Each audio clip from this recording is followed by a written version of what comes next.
केंद्र सरकार के द्वारा आरक्षण नहीं दे करके पीछे धकेलने का काम कर रही है और इसी उद्देश्य को पूर्ति के लिए हम लोग यह पदयात्रा कर रहे हैं। उसको पूरा नहीं किया जाता है तो निश्चित रूप से इस आंदोलन को हम लोग और तेज करेंगे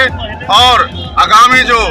2024 में लोकसभा चुनाव है उस चुनाव में हम लोग बिहार के अंदर से भारतीय जनता पार्टी और केंद्र सरकार को उखाड़ फेंकने का हम लोग इस कार्यक्रम के बौद्ध स्तूप से हम लोग पदयात्रा प्रारंभ कर रहे हैं और यह पदयात्रा हम लोग 7 दिनों का होगा और पटना के गांधी मैदान के पास जो जेपी गोलंबर है वहां पर जाकर के हम लोग का यह पदयात्रा समाप्त होगा और इस 7 दिनों के अंदर में हम लोग लगभग दर्जनों जगह पर हम लोग का सभा होगा और जितने भी बिहार के तमाम जिले के अति पिछड़ा समाज के लोग हैं इस पदयात्रा में शामिल होंगे और जगह जगह पर भी उन लोग के द्वारा कार्यक्रम में और सभा किया जाएगा। और इस पदयात्रा के माध्यम से हम लोग जो बिहार सरकार के द्वारा अनुशंसा भेजी गई है जिसके कारण भारत सरकार के दोहरी नीति के खिलाफ हम लोग का यह पदयात्रा है और इस पदयात्रा के माध्यम से हम लोग मांग करते हैं कि हम तमाम जो पिछड़ा वर्ग के जाति हैं जिसमें दर्जनों जाति शामिल हैं और इनको वर्षों से केंद्र सरकार के द्वारा आरक्षण नहीं दे करके पीछे धकेलने का काम कर रही है और इसी उद्देश्य को पूर्ति के लिए हम लोग यह पदयात्रा कर रहे हैं। और इसके बावजूद भी अगर हमारी मांग को गंभीरता से नहीं लिया जाता है उसको पूरा नहीं किया जाता है तो निश्चित रूप से इस आंदोलन को हम लोग और तेज करेंगे और आगामी जो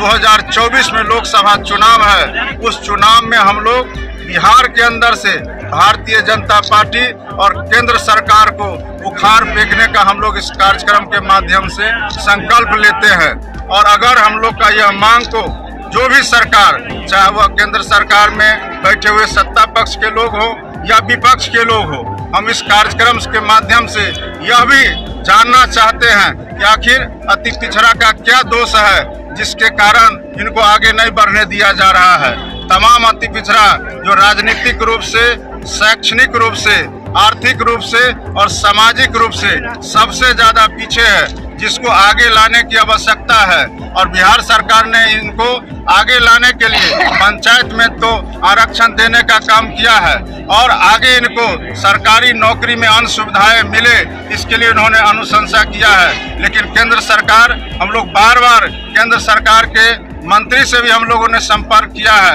उनसे भी शिष्टमंडल में मिलने का काम किया है उसके बावजूद भी हम लोग के आरक्षण पर कोई विचार नहीं किया जा रहा है। हम लोगों ने माननीय प्रधानमंत्री आदरणीय श्री नरेंद्र मोदी जी से भी चिट्ठी के माध्यम से समय मांगा था उनको भी हम लोगों ने खुला पत्र भी भेजा है कि हम लोग को आरक्षण दिया जाए और जब तक अति पिछड़ों को आरक्षण नहीं दिया जाएगा तब तक जो अति पिछड़ा का दशा है और दिशा है वह बदलने वाला नहीं है। हम लोग पीछे हैं हम लोग को आगे लाने की आवश्यकता है। यह 150 किलोमीटर का है और 7 दिनों तक चलेगा। यह पदयात्रा हम लोग पूरा करेंगे और उसके बाद भी अगर किसी तरह का हम लोग को इसमें सहयोग नहीं मिला हम लोग को हक और अधिकार नहीं मिला तो हम लोग आगे भी आंदोलन करेंगे और जब तक हम लोग को आरक्षण नहीं मिल जाता है तब तक केंद्र सरकार को हम लोग चैन से नहीं बैठने देंगे। अगर अति पिछड़ा समाज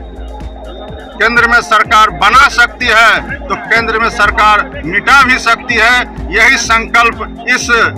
पदयात्रा का है और हम लोग को हर हाल में आखिर केंद्र सरकार को अति पिछड़ों से किस बात का नफरत है। हम लोग अगर उनको मत देते हैं तो उनको सरकार बनता है, दूसरे को आगे लाने के लिए हर बाधा को पूरा करते हैं, हर बाधा को पूरा करने के बाद उनको अधिकार देते हैं। लेकिन जो सबसे ज्यादा पीछे है सरकारी नौकरी में हो या आर्थिक स्थिति हो हर चीज में हम लोग पीछे हैं। हम लोग को अपना अधिकार चाहिए, हम लोग को आरक्षण चाहिए और आरक्षण से न हम लोग को ज्यादा चाहिए और न ही आरक्षण से हम लोग को कम चाहिए। हर हाल में केंद्र सरकार से हम लोग को आरक्षण चाहिए और यही हमारी लड़ाई है। और इस लड़ाई को जब तक केंद्र सरकार पूरा नहीं करेगी तब तक हम लोग का आंदोलन जारी रहेगा।